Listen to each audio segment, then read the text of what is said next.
Swayam Prabha. Digital India. Educated India.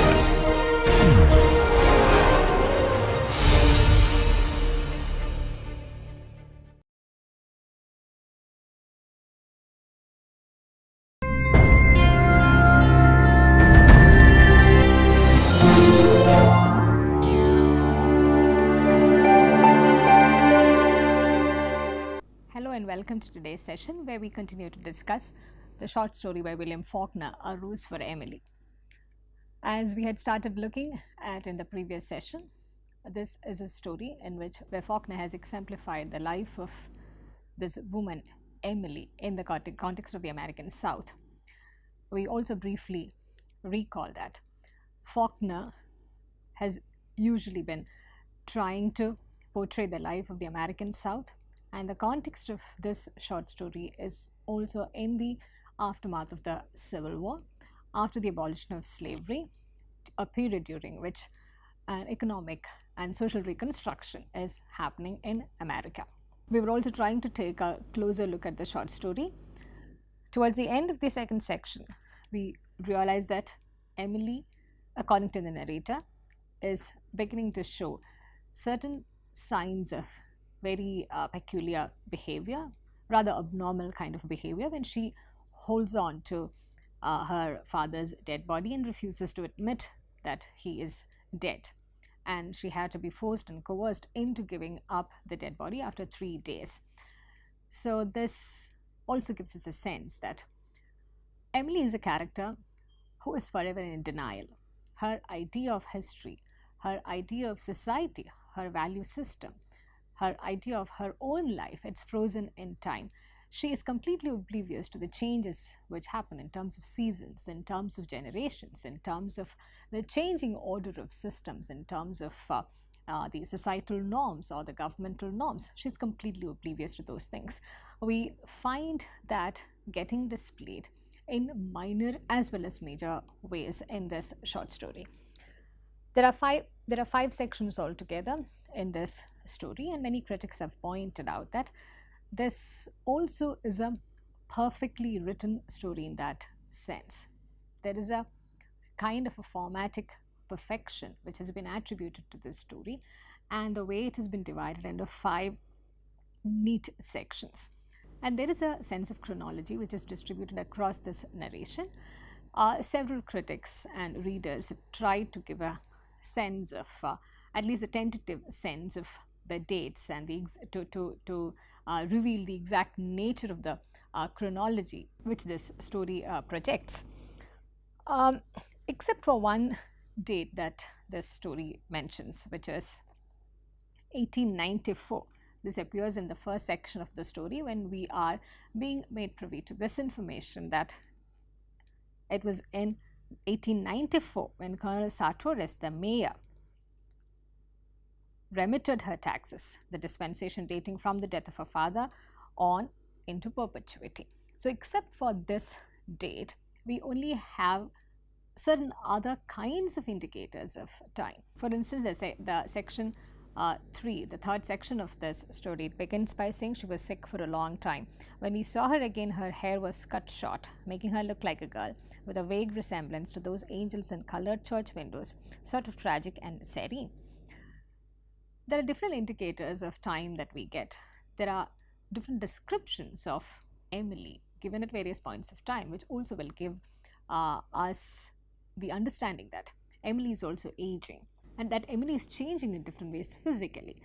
But what comes across as interesting through these changes which are manifested physically is that she continues to remain perhaps pretty much the same mentally. We do not find her attitudes changing, at least that is a notion that we get when we are introduced to this story through this narrator. We do not get any sense of Emily responding or reacting to the changes. She remains quite constant almost throughout, holding on to the things that are dear to her and in a state of denial, in a state which forces her to remain frozen in time, refusing to accept the new changes, the new order which is coming into being at the governmental level, at the societal level, and also in the many ways that she sees locally around her. In the third section, we are also introduced to the other important character, Homer Baron. This is how the story introduces her. A foreman named Homer Baron, a Yankee, a big dark ready man with a big voice and eyes lighter than his face. The little boys would follow in groups to hear him cuss the riggers, and the riggers singing in time to rise and fall of pigs. Pretty soon he knew everybody in town. Whenever you heard a lot of laughing anywhere about the squire, Homer Baron would be in the center of the group. Presently we began to see him and Miss Emily on Sunday afternoons driving in the yellow-wheeled buggy and the match team of bays from the livery stable. So Homer Baron becomes important for this narration because of his association with Emily. He is a northerner, a Yankee, and he is entirely different from the conservative South. He comes across as someone who represents whatever Emily is not. He is presented as a very lively character, very much liked by everyone in the locality, and his presence is visible and audible, unlike that of Emily's. And we find that Emily and Homer Baron are together for some time, and the town begins to gossip about how a typical South white woman like Emily will fit in with this alliance with a northerner like Homer Baron. When we are presented with Homer Baron, the typical expectation is that a love story will follow. But unlike our expectations, challenging the reader's expectations, Faulkner takes us on a different ride altogether. Homer Baron is a northerner, and he is also, we come to know as the story progresses, he's a homosexual. Perhaps his interest is more in men, and that also makes him an unsuitable husband for Emily. The story does not say that in too many ways. It is something that we infer in the process of the reading. And the introduction of Homer Baron and the presentation of the relation between Emily and Homer, it can be seen as a reaction against the previous age's sentimentality. The way Faulkner presents this story, it's very evident that he does not want to present a typical North-South love story. He does not want to follow with the typical tradition where the South woman falls in love with the North man, and then they come together amicably, resolving all the differences between them. Here, it's a very stark reaction. It's a counter response against the prevalent sentimentality and the prevalent expectations. As much as the town is excited about this new relation, they begin to gossip about it between Emily and Homer. They also realize that it's not perhaps leading towards a marriage. We do find a series of things happening in between. We find Homer going away, we find Emily's relatives coming to stay with her, and there are all kinds of speculations that the town indulges in, and the town is always following and paying attention to what Emily is doing. And this is the point of view through which Emily is presented to us. We find the entire town almost stalking Emily, paying attention to what she does and stalking almost every move of hers. It is in that sense that the town begins to talk about why Emily wanted to buy rat poison. Let me take you back to the beginning of the story, where we understand that the narrator is an unreliable narrator who also uses the pronoun we. It's a collective opinion of the town that this narrator is trying to express. So we get to know that the entire town is interested in gossiping about whatever Emily is doing. And here, when we are introduced to this episode, to this segment, where she goes to buy rat poison, she buys arsenic, and the pharmacist, the druggist is also equally apprehensive about selling it to her, but nevertheless, because of the prestige and the privilege that she enjoys in the South, she manages to get it without even really convincing the druggist. And people begin to assume in the fourth section that she's about to commit suicide. So that's the extent to which they talk about Emily, or they think it is okay to make judgments or to make any kind of prophetic comments about Emily's life and the decisions that she will be taking. It's also a typical southern trait where the conservative attitude also leads them to believe that they do have the legitimate permission to talk about women, especially single women, in a way which is not really becoming. And in section 4, we are also given a few more details about the various phases that Emily goes through. It tells us about the last time when the town saw Homer Barron, and for almost 6 months how Emily did not appear on the streets, and the next time when the town saw Emily, she had grown fat, and many details like that. And we are also given another concrete detail in section 4, just like the year 1894 in the first section. After the day of her death at 74, we get to know that she was 74 when she died. At the time of this narration, right after Emily Grierson's death, we know that we are being introduced to a story which spans over 7 decades, a little more than 7 decades. In the 4th section, after giving us a few more details about the frequent appearances that Emily made during this period of time, we are led to an abrupt end.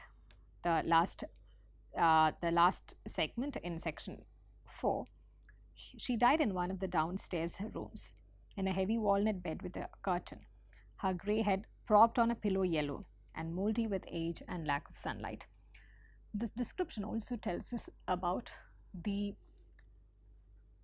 decay and the aging that both Emily and the house had undergone. And by extension, it also refers to that tradition that Emily and her house represented, how they had become very old, how they had become outdated, and how they had become yellow and moldy with age and lack of sunlight. Before going to the final segment of this story, it will be useful to briefly talk about the importance of the exact chronology in this story.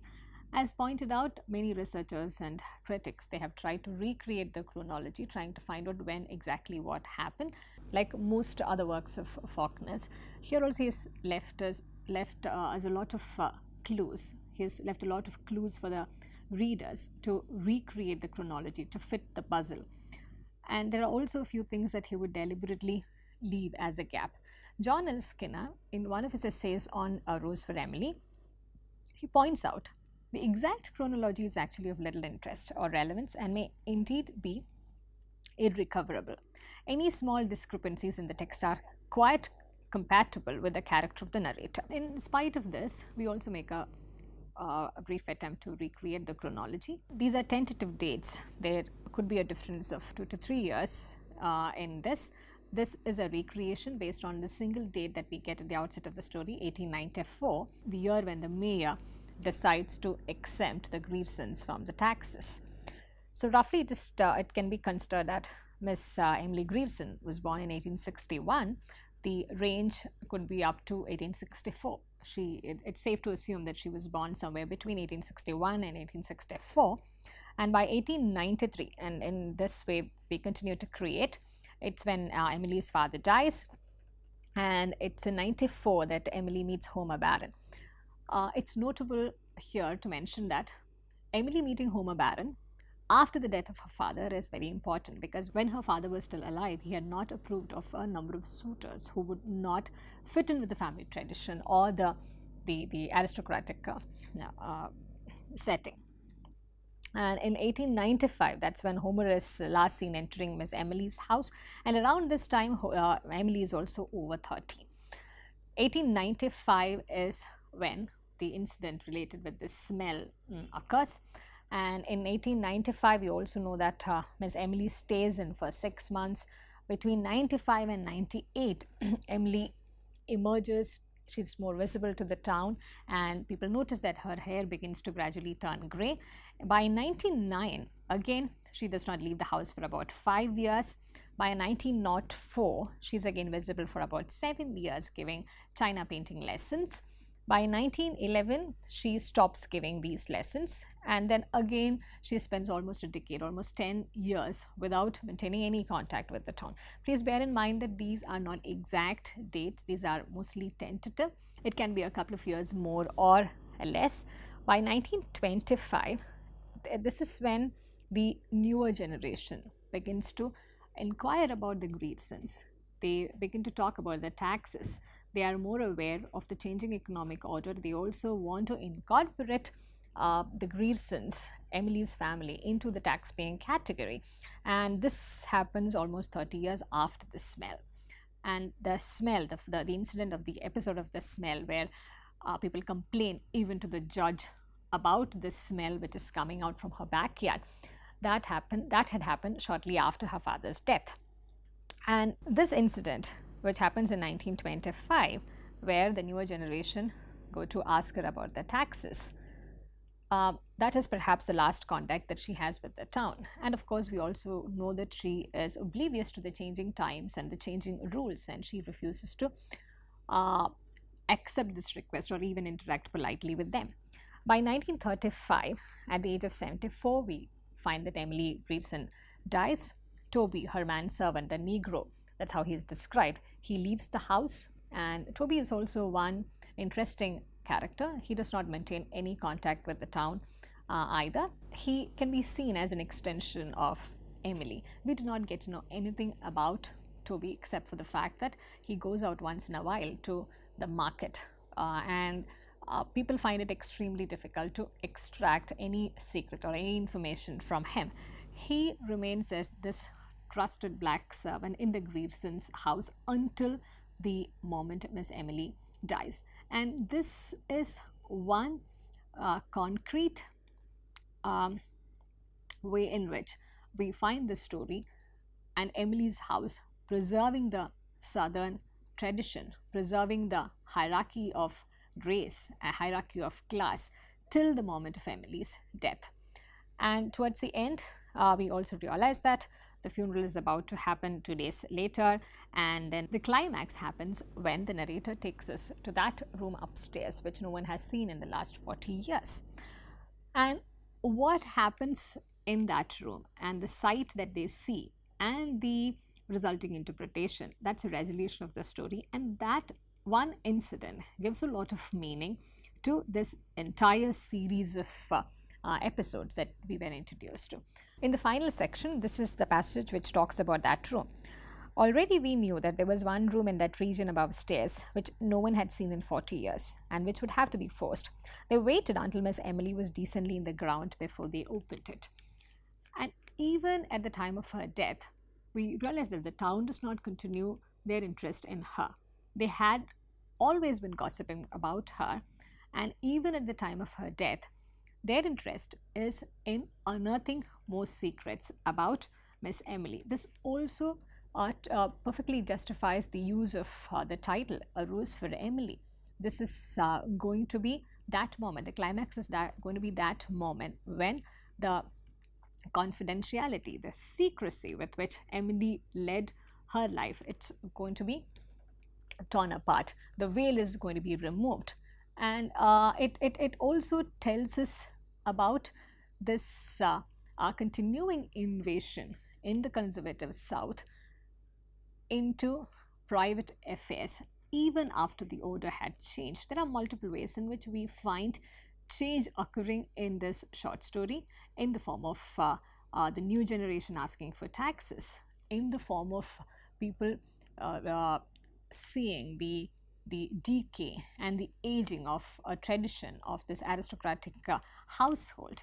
But what remains pretty much unchanged is the town's attitude towards this woman who was at one point privileged and who also was under the eye of their surveillance, mostly on account of her single status. So what the town people see when they open this door, that may give the story away, so we will not be going to that section.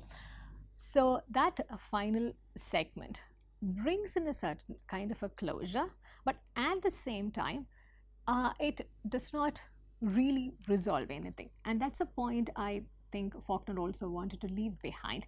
This story is not about finding a solution. It's not about resolving any kind of conflict. It's not about coming together of different segments of people, and it is certainly not about erasing the differences. What the climax does to this story is only to add more flavor to Emily's character. It only helps us to tie certain loose ends and to see how and why the smell had come in the first place, and why this room was not being made open for the others, and why occasionally perhaps Emily refused to come out of the house or entertain guests or interact with others. There is a tying up of loose ends that happen. Other than that, the intention is not to provide any kind of a resolution at the end. Coming back to again look at some of the important themes in this story, it's about isolation. We find Emily being isolated, and she is presented in a counter way vis-a-vis the town. We find the entire community gossiping and almost conspiring against this woman Emily. So the kind of isolation that she feels can be looked at from different angles. It is gender specific, it is class specific, and it was also about the kind of individual that Emily is.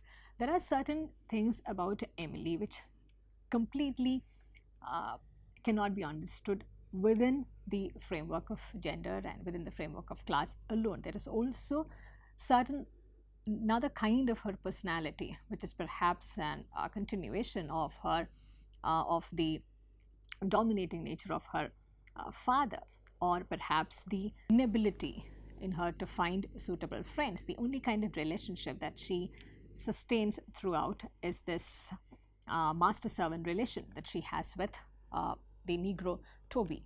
So other than that, we find her completely isolated, and what isolation does to this woman is being explored very effectively in the course of the story. And even while Emily remains isolated, the collectiveness with which the town pursues her in a way that they almost stalks her without her knowing about it, that also comes across as an interesting thing. The story also effectively uses the element of memory.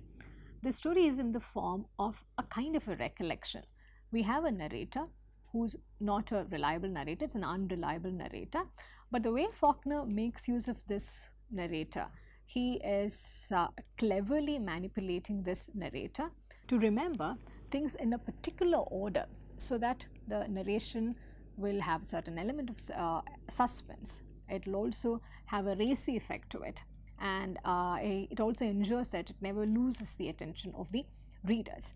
And even when the story begins, after having read through the entire story, we understand that the narrator already knows certain details. He already knows the secret, he already knows what the rose is, but he chooses to reveal that only towards the end of the story. And when we look at this from the point of view of the author, Faulkner, we know that the story is written long after Emily's death. So this is a recreation of not just Emily's past, but it's also a recreation of the past of America's South. It's a recreation of how things were before a few decades, during the time of Reconstruction, during the time when the society was undergoing a lot of change after the Civil War. So memory plays a significant role here. So there are also a number of critics who have looked at this story from the aspects of gender, from the aspects of race. But what becomes interesting is that the racist tone which this story at times conveys, the male gaze which becomes evident in this story, they all become quite normalized when it is looked through the lens of memory. So it's impossible to pronounce a value judgment over either the narrator or the character of Emily. As pointed out earlier, there is a sympathetic tone which is built into this story, even when it is presented in a detached way, even when it is presented in a matter of fact historical sense. We also get a sense of the past of various characters. If you look at this story, it's not just about the past of Emily, it is also about the past and the present that the community collectively is inhabiting. And if we can take the narrator as the spokesperson of this community, of this town, we know that the narrator is in a certain way reliving his own past, thinking about how they used to look at the Griersons then, maybe 40-50 years back, and how they look at the Griersons today, and how that day when the funeral is held, it is a resolution for these the town people as well, for the narrator as well, because they all had been waiting to know what was there in that room, which was locked for about 4 decades. They all had been waiting to get some kind of an admission into the Griersons' house, because they could only see Emily from a distance. They could only see this house from a distance. They were never made privy to the private affairs of neither Emily nor this household. So this journey through the past becomes a historical journey and a personal journey at almost the same time. And finally, we are also given different versions of reality. The reality which the narrator encounters, the reality from the community's point of view, and the reality which Emily is constantly in denial of. And these various versions sit together quite comfortably in this narration, and that is perhaps the master craftsmanship that Faulkner also displays. As we wrap up this lecture, I leave you with this observation by Lionel Trilling. Rose for Emily, the story of a woman who has killed her lover and is lain for years beside his decaying corpse, is essentially trivial in its horror because it has no implications, because it's pure event without implication. This is an observation which has been oft quoted whenever Rose for Emily is discussed. This is a story which is described as pure event because there is no implication. This story has love, there is murder, there is history, there is even necrophilia as we come to the end of the story. But what makes the story beautiful is this aspect of pure event which has no implication. And to be able to narrate a story which has no implication, to be able to put in succession a series of events without any implication, that perhaps is the power and craft of a storyteller like Faulkner. I thank you for listening, and I look forward to seeing you in the next session.